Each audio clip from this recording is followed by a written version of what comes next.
Selamat sore, selamat berbakti dalam nama Tuhan Yesus Kristus. Ini kali yang kedua setelah saya mengalami sakit stroke, mendapat kesempatan berdiri di mimbar ini di depan saudara sekalian.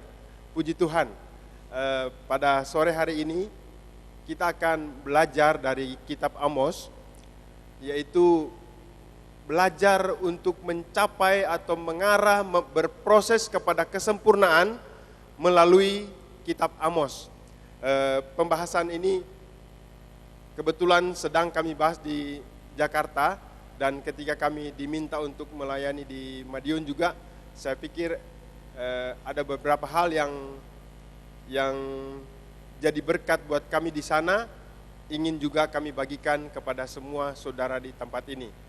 Kita akan baca bersama-sama dari kitab Amos pasal yang kelima, yaitu dalam ayat yang ke-21 sampai ayat yang ke-27. Amos 5 ayat 21 sampai 27.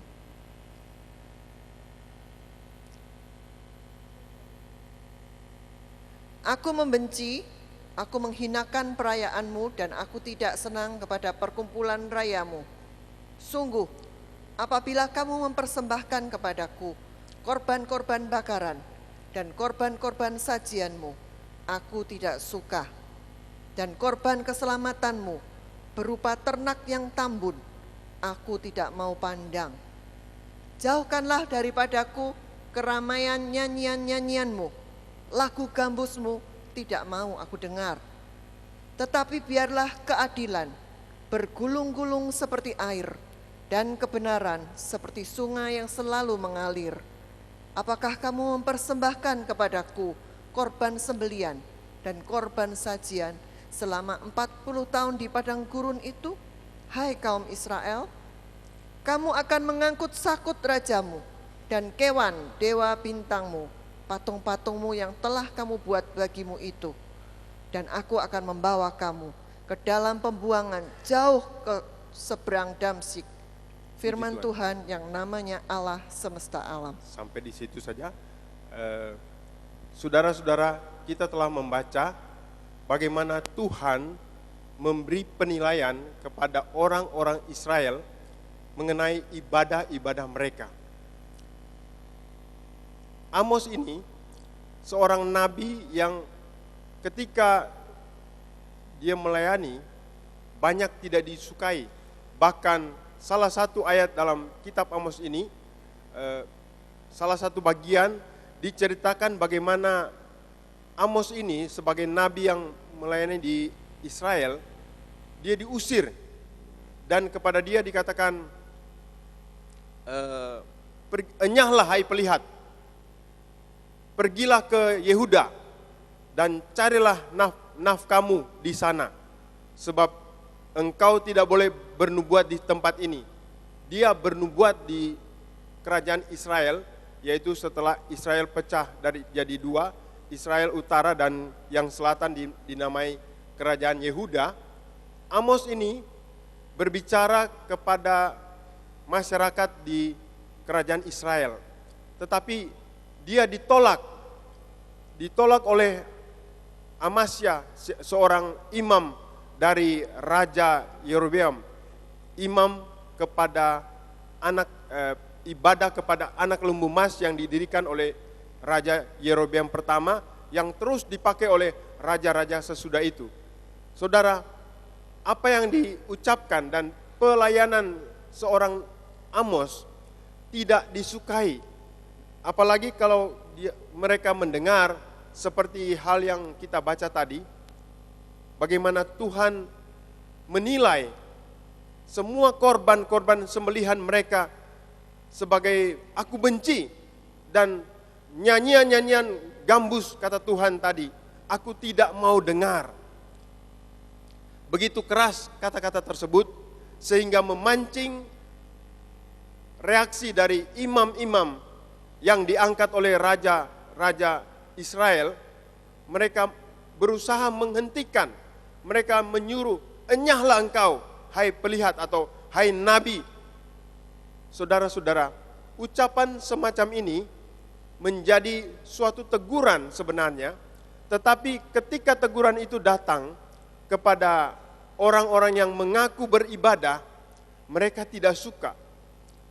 Dan ucapan-ucapan semacam ini membuat orang-orang yang berpredikat imam menjadi sangat terusik.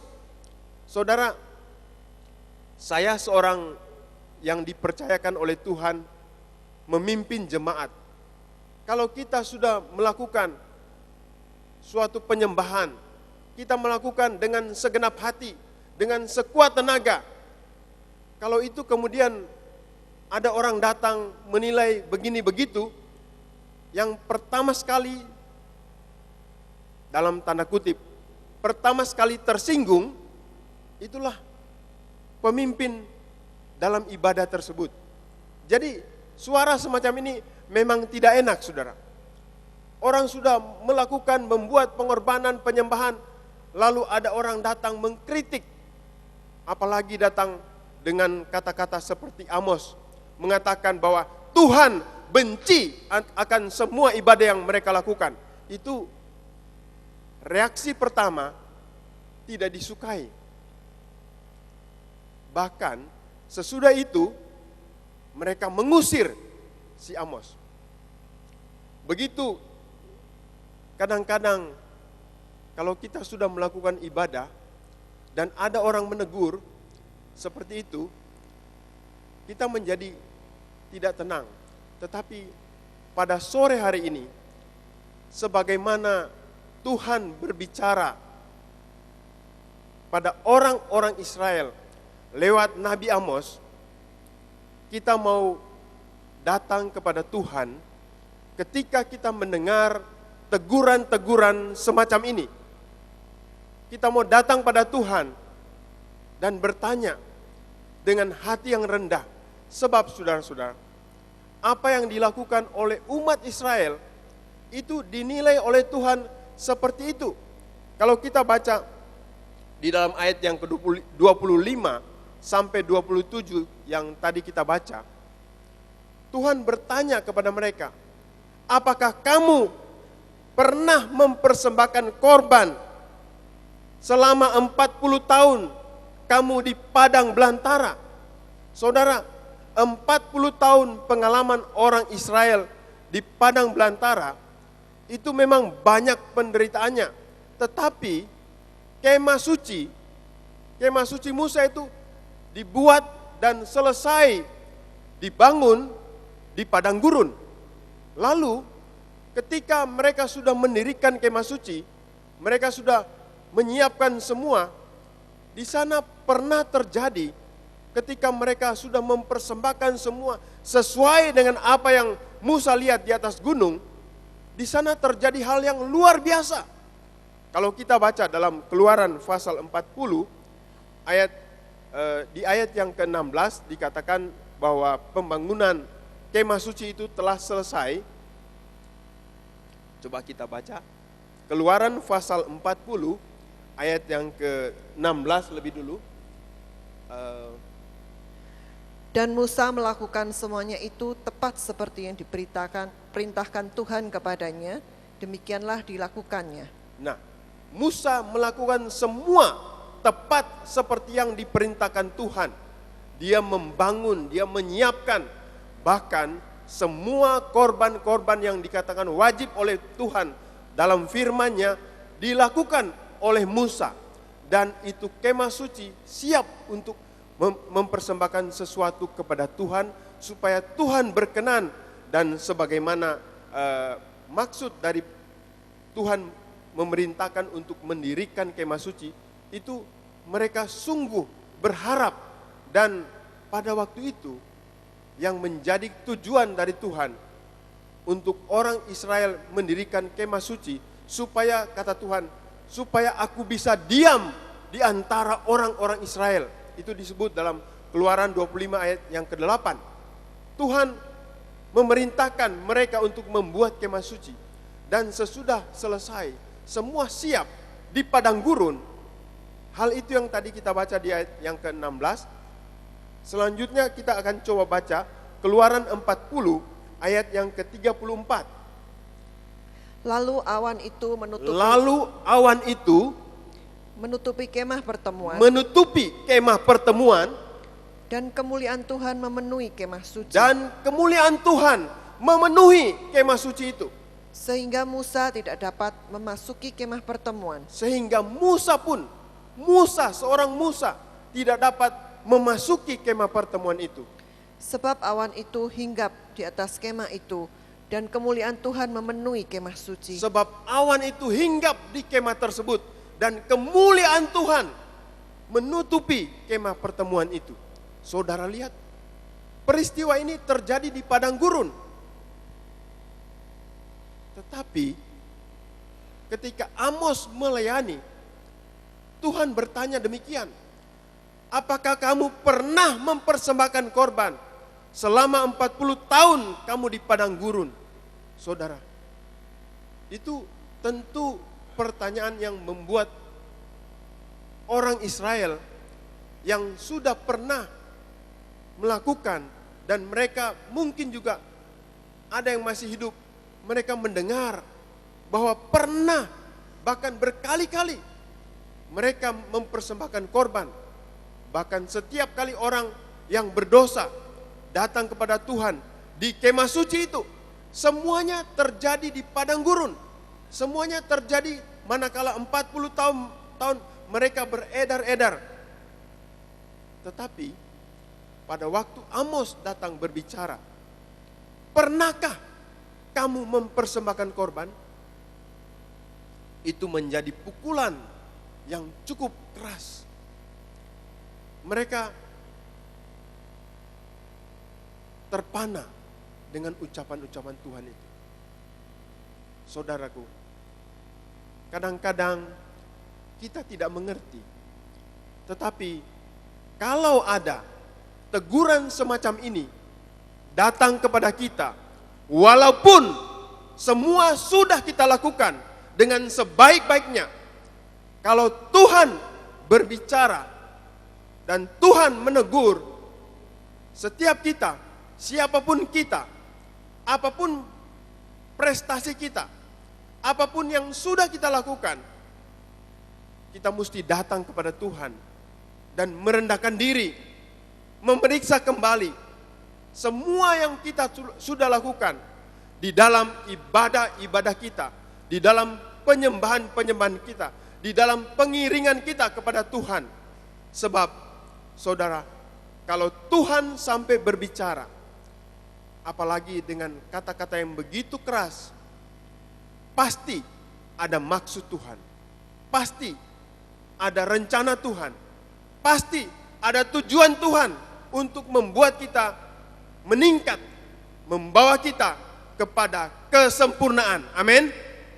Sebab sampai saat ini, bahkan di tengah-tengah semua yang sudah kita lakukan, kita tahu bahwa kita belum sampai kepada rencana Tuhan yang sempurna itu.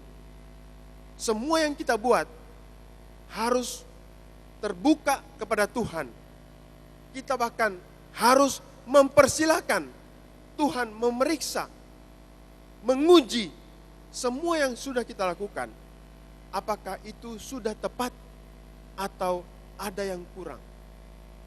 Sehingga kita boleh berubah dari kemuliaan kepada kemuliaan, dari pengorbanan, dari ibadah yang satu, dari nyanyian yang satu, dari penyembahan yang satu kepada penyembahan berikut, dari kemuliaan, semua kiranya menjadi sesuatu yang makin hari makin meningkat, makin berkenan kepada Tuhan. Amin. Kita mau berbuat sesuatu yang terus menerus menjadi makin indah, makin berkenan kepada Tuhan. Saudara, kalau kita baca di dalam Kisah Para Rasul pasal 7, ketika bagian dari kitab Amos ini dikutip oleh Stefanus, saudara tahu, Kisah pasal 7 itu merupakan khotbah Stefanus pada waktu dia menghadapi orang Israel, imam-imam ahli Taurat yang begitu membenci dia, dia mulai berkhotbah dan dia menceritakan bagaimana Israel itu mengalami pasang surut dalam penyembahan mereka kepada Tuhan.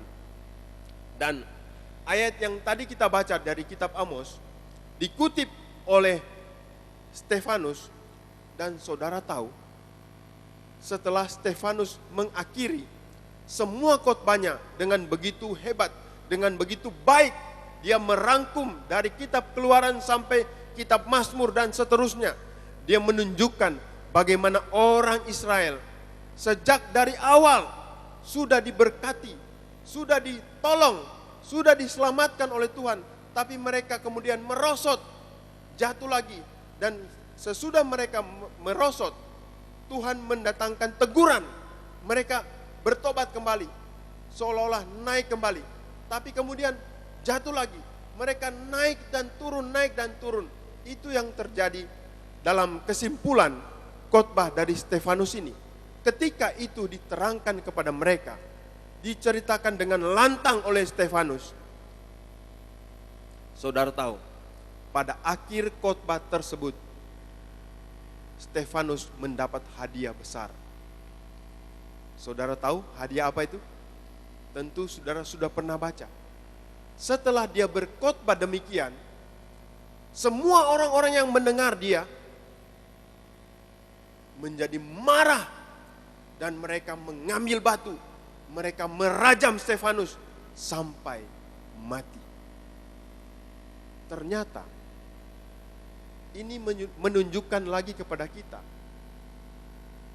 kalau Stefanus berani berbicara lagi pada waktu itu, pada orang-orang Israel, sesudah Tuhan Yesus mati di kayu salib, sesudah gereja mulai muncul, Stefanus berbicara lagi dan mengutip apa yang diucapkan oleh Amos.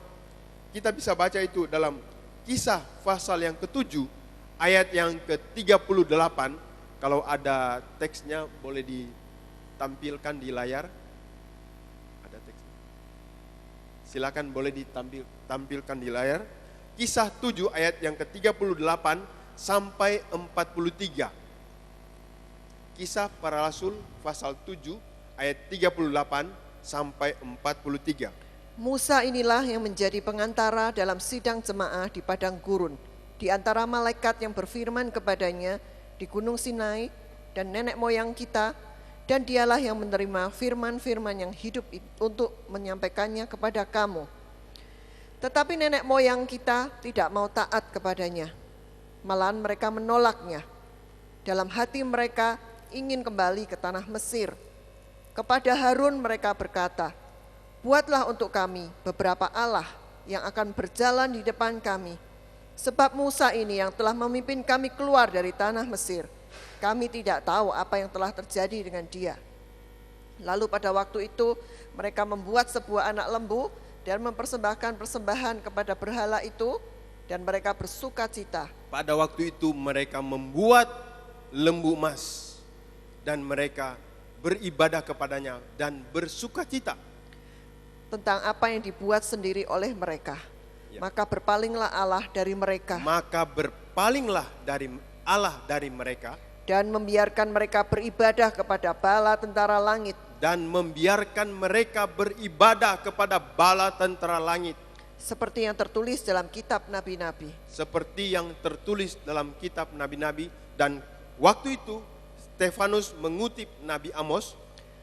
Apakah kamu mempersembahkan kepadaku Apakah kamu mempersembahkan kepadaku korban sembelian dan persembahan selama 40 tahun di padang gurun itu, hai kaum Israel? Saudaraku, apa yang dicatat di kitab Amos itu diberi sebuah potongan kalimat yang memperjelas bahwa orang-orang Israel selama mereka 40 tahun di padang gurun, mereka tidak pernah mengorbankan kepada Tuhan korban persembahan dengan sesungguhnya, sesuai dengan yang Tuhan mau. Tidak pernah, malahan kamu mengusung kemah Molok dan bintang dewa Revan, patung-patung yang kamu buat itu untuk disembah. Maka aku akan membawa kamu ke dalam pembuangan sampai ke seberang sana Babel. Ya, saudara lihat Kalau saudara menderetkan, menjejerkan kedua teks ini, kata-kata tidak pernah itu hanya ada di Kisah Para Rasul. Stefanus mempertegas bahwa, hai kamu orang Israel, sejak awal kamu mendirikan patung lembu emas itu, dan itu membuat Tuhan berpaling daripadamu. Saudara, sebenarnya pada waktu mereka mendirikan patung lembu emas, lalu mereka menyembah kepada berhala yang satu ini, Tuhan sudah mengadakan restorasi melalui Musa. Musa turun dari gunung, Musa ngamuk, Musa marah kepada mereka, dan Musa membuat pembaharuan. Semua yang menyembah patung emas itu dibunuh, dicincang oleh orang-orang yang mau memihak Tuhan. Dan seolah-olah sudah dilakukan pemberesan atas segala pelanggaran mereka.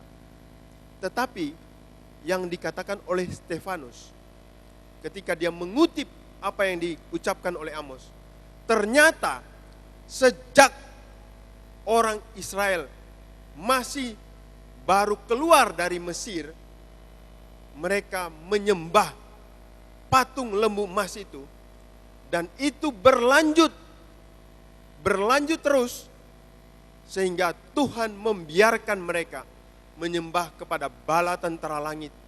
Dan sampailah Stefanus pada kutipan dari kitab Amos. Tuhan bertanya, apakah kamu mempersembahkan korban kepadaku selama 40 tahun di padang gurun? Saudara-saudara, meskipun kelihatannya mereka berbuat ibadah, meskipun mereka secara kesatuan umat bersama-sama mereka melakukan ibadah, mempersembahkan korban di kemah suci itu selama 40 tahun. Tetapi dasar atau isi hati yang terdalam dari orang Israel itu rupanya dinilai dan tetap ditunggu oleh Tuhan. Tuhan ingin apa yang ada di dalam hati mereka itu benar-benar ditinggal. Tetapi rupanya sampai zaman pelayanan Amos ini, mereka masih belum melakukan perbaikan itu. Ini menjadi satu teguran bagi kita semua. Bagaimana bila semua ibadah dan korban persembahan kita dinilai seperti itu oleh Tuhan? Ini yang penting kita renungkan pada hari-hari ini, ketika kita mendapati Tuhan menilai seperti itu untuk semua ibadah, semua persembahan kita, semua pengorbanan kita, semua pengiringan kita kepada Tuhan, semua pelayanan dan apapun yang kita perbuat untuk Tuhan. Kita kadang-kadang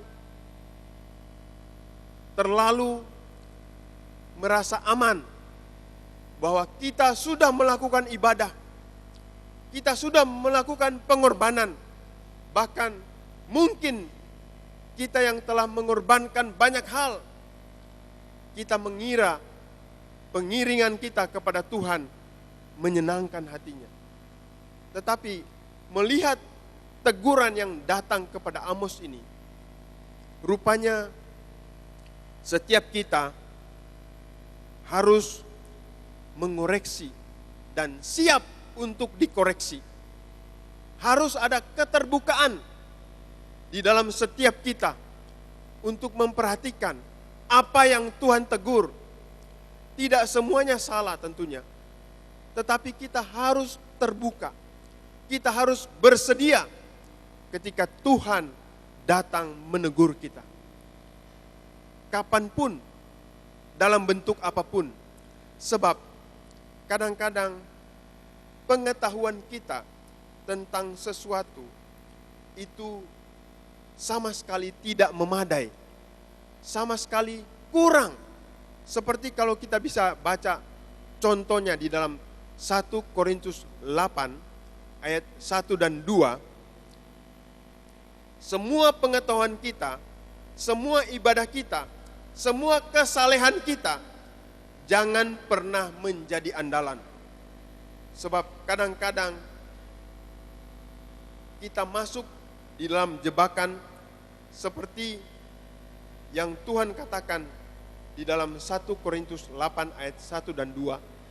Tetapi daging persembahan berhala kita tahu, kita semua mempunyai pengetahuan. Ini tentang daging persembahan berhala yang pada waktu itu menjadi isu, menjadi topik yang dibahas oleh Paulus. Tetapi dari topik itu kita mendapat pelajaran untuk semua hal mengenai apa yang kita lakukan dalam ibadah kita kepada Tuhan. Ya, coba baca terus. Kita semua mempunyai pengetahuan. Kita semua mempunyai pengetahuan.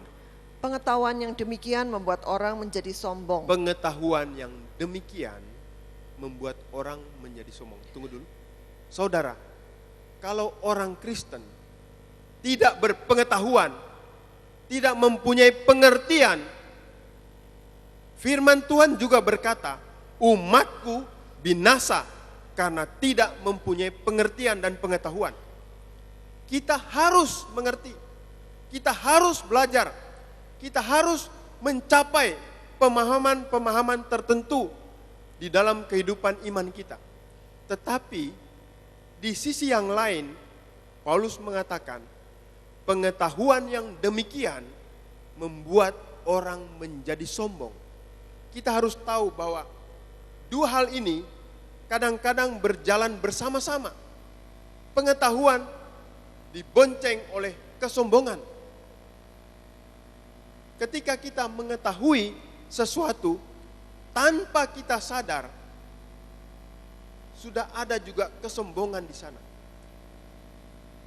Semua kita tahu, kalau kita sudah tahu akan suatu hal, seperti orang dulu pernah saya tahu, ada orang suka mengajar burung beo, lalu diberitahu, selamat pagi. Burung beo itu membalas salam yang diberikan, selamat pagi. Tapi kadang-kadang burung beo itu nakal, saudara. Ketika ada orang temannya datang ke rumah itu, lalu dia bilang, selamat pagi. Burung beo itu mengatakan, wes iso, wes iso. Burung beo bisa bergurau, bisa bercanda dengan orang itu. Ketika dia menyuruh mengucapkan sesuatu yang mungkin orangnya pikir, orang yang datang itu berpikir, barangkali dia belum tahu. Si burung beo mengatakan, wes iso, wes iso. Kadang-kadang saudara, orang-orang yang duduk seperti ini mendengar firman Tuhan. Memang tidak semua, dan saya harap di sini tidak ada. Tetapi saya pernah mendengar ketika saya duduk bersama-sama dengan seorang bapak, seorang yang mengerti banyak firman Tuhan. Ternyata dia juga seperti burung beo itu, saudara. Pendeta ngomong apa? Dia bilang, wes iso, sudah tahu. Tapi tidak keras-keras. Dia berbisik kepada saya, sudah tahu. Nanti dia bilang, habis ini pasti Pak Pendeta itu akan membuka ayat ini. Nah, betul kan? Dia bilang, sudah tahu. Kadang-kadang pengetahuan itu berbarengan dengan kesombongan. Ketika kita merasa sudah tahu, dari dalam hati kita berbunyi seperti burung beo itu. Wes iso, wes tahu, wes pernah dikotbahkan, sudah tahu. Kadang-kadang kita mengabaikan teguran firman Tuhan yang berbicara pada kita. Mungkin kita sudah pernah tahu, mungkin kita sudah pernah dengar, tetapi kalau hari itu masih berbunyi lagi teguran yang sama, mari kita boleh datang kepada Tuhan dengan rendah hati dan membuka diri kita untuk dikoreksi. Amin. Amin. Amin. Kita akan berbahagia sebab coba kita perhatikan lanjutan dari 1 Korintus 8 ayat yang pertama tadi. Pengetahuan yang demikian membuat orang Pengetahuan menjadi yang sombong, demikian membuat orang menjadi sombong. tetapi kasih membangun. Ya. Jika ada seorang menyangka Jika ada seorang menyangka bahwa ia mempunyai sesuatu pengetahuan, maka ia belum juga mencapai pengetahuan sebagaimana yang harus dicapainya. jika seseorang merasa mencapai, mempunyai atau memiliki suatu pengetahuan, maka dia belum mencapai pengetahuan sebagaimana seharusnya, kata firman Tuhan. Jika ada seorang menyangka bahwa ia mempunyai sesuatu pengetahuan, maka ia belum juga mencapai pengetahuan sebagaimana yang harus dicapainya. Seberapapun pemahaman kita, kita harus ingat kebenaran ini, bahwa kalau kita mengetahui sesuatu pengetahuan, maka itu berarti kita belum mencapai sebagaimana yang harus kita capai. Jadi itu dalam rangka kita mengetahui atau dalam rangka kita mempunyai pengertian di dalam pengiringan kepada Tuhan. Jadi apapun yang kita telah tahu, lalu kita lakukan, lalu kita taati, mungkin untuk keadaan yang biasa, sebagaimana kita mengerti, ya seperti itu kita lakukan. Tetapi jangan pernah kita mengandalkan hal itu sebagai kita sudah mencapai sesuatu, lalu cukup, lalu kita berhenti, stop, sampai di situ. Jangan pernah melakukan itu. Kita harus menyadari bahwa ketika kita memiliki suatu pengetahuan, maka kita belum mencapai pengetahuan sebagaimana seharusnya kita capai. Bisa mengerti saudara? Mungkin ini agak sulit, tetapi ini akan memberkati kita, membuat kita maju terus, membuat kita bertambah-tambah, bertumbuh, makin dewasa di hadapan Tuhan. Sebab itu, baik pengorbanan kita, baik penyembahan kita, baik bentuk pengiringan apapun yang kita sudah lakukan, mari jangan pernah membuat kita merasa puas, merasa cukup, tetapi kita akan selalu datang kepada Tuhan, menghadap kepada Dia dengan hati yang rendah, dengan terbuka di hadapan Tuhan. Kalau kita boleh ada seperti sore hari ini semua karena anugerah dan kemurahan dari Tuhan. Amin. Waktu kita menyembah, waktu kita menyanyi, waktu kita berdoa, kita mau rindu bertemu Tuhan. Ada sebuah lagu yang saya tidak tahu apa saudara kenal lagu ini, tetapi saya tergerak untuk kita nyanyikan bersama-sama. Saat ku sujud menyembah, hanya Kau yang ku cari, hanya Kau, hanya Kau, Yesus. Mungkin teman-teman pemain musik bisa maju ke depan. Saat ku sujud menyembah, hanya Kau yang ku cari, hanya Kau, hanya Kau, Yesus.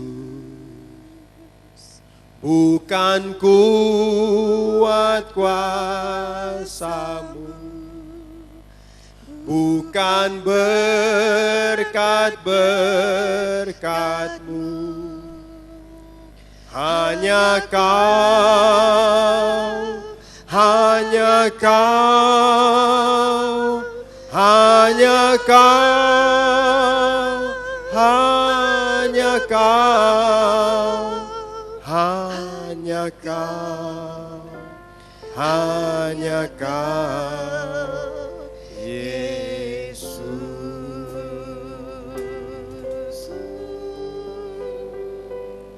Saat ku sujud menyembah, hanya Kau yang ku cari. Hanya Kau, hanya Kau, Yesus. Bukan kuat kuasa-Mu, bukan kuat kuasa-Mu, bukan berkat-berkat-Mu. Hanya Kau, hanya Kau, hanya Kau, hanya Kau, hanya Kau, hanya Kau, Yesus. Saudaraku, Tuhan merindu kita datang mencari hanya Dia sebagai pusat ibadah kita, sebagai pusat penyembahan kita. Mari semua kita bangkit berdiri dan kita mau katakan kepada Tuhan, saat kami sujud menyembah, hanya Kau yang kucari.